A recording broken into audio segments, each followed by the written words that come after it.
Greetings in the name of Christ. My name is Garis. I'm one of the pastors here at St. Philip Presbyterian Church. The passage that I'm preaching upon, the one that I'm wrestling with this week, is recorded in John's Gospel. It's found in the 12th chapter. It's verses 1 through 8.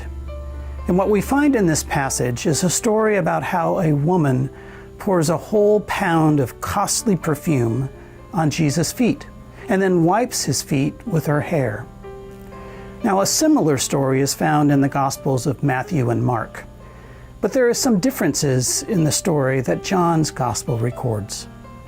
First, it's not Jesus' feet that this costly jar of ointment or perfume is poured upon, as we read in John's Gospel. Matthew and Mark write that the ointment is poured upon his head.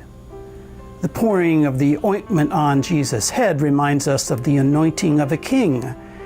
So Matthew and Mark want us to understand that Jesus is anointed as King, the Messiah. Another difference is the setting that Matthew and Mark tell us that this event took place. They record that this is done in Bethany at the house of Simon the leper. But John tells us that this event took place at Jesus' friend's house. It was the house of Lazarus. And in John's Gospel, the woman that pours this ointment or perfume is Lazarus and Martha's sister, Mary. Now, in chapter 11 of John's Gospel, the chapter right before this passage, we find the story written where Jesus raises Lazarus from the dead. But in the chapter before that, in chapter 10, we read how Mary sits at Jesus' feet, listening to him teach, while Martha is getting everything ready and is busying herself with everything that needs to be done. And Martha goes to Jesus and asks him if he will tell her sister to get to work. But Jesus says of Mary that she has chosen the better part.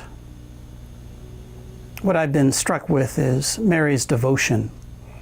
And I've been wrestling with how this passage can help us increase our own devotion to Jesus and to God.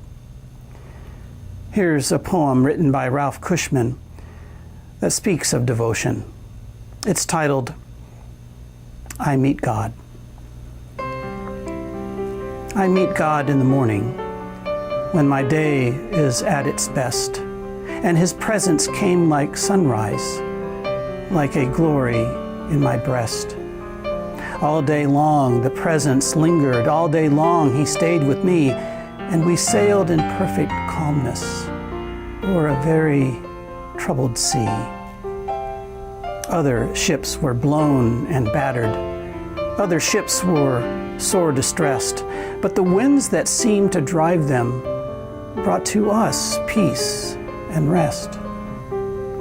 Then I thought of other mornings, and with a keen remorse of mind, when I too had loosed the moorings, with the presence left behind.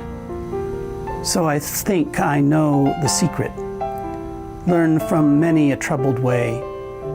You must seek him in the morning if you want him through the day. I hope to see you Sunday. Blessings and peace.